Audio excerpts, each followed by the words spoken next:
The New South Wales Government has unveiled plans for a $10 billion motorway linking Western Sydney with the CBD and the airport. A series of road extensions and connecting tunnels will be used, and we'll get the full details from our reporter in Sydney a little later in our bulletin.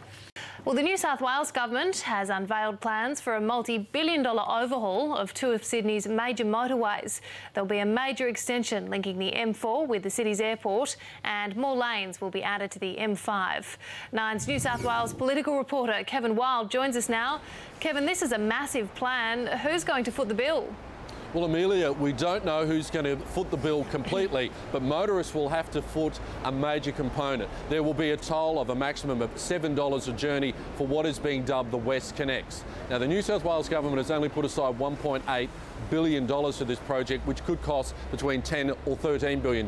Tony Abbott's promised $1.5 billion. Now, the federal Labor government like the project but haven't put aside a cent at this point. Now, this has been something in New South Wales, a lack of infrastructure, particularly of motorways, that was the undoing in many ways, as well as all those scandals for the Labor Party. So if Barry O'Farrell actually starts construction soon, he is on to a potential vote winner. Let's hear now from Barry O'Farrell. That work will start now, but no one's keener than I am to get this project underway. That's why Cabinet yesterday, as an initial response to the Infrastructure New South Wales report, signed off on West Connects and signed off on Bridges for the Bush. Now, when the project would be finished could be a decade away. There is a whole list of projects, $30 billion worth of projects that former Liberal Premier Nick Greiner would like built in New South Wales over the next 20 years. It would include an F3 to M2 link, which would help many holiday makers, even going from Victoria up to Queensland if they were to pass through New South Wales. There would be underground bus stations like in Brisbane. There would be flood remediation works in Western Sydney.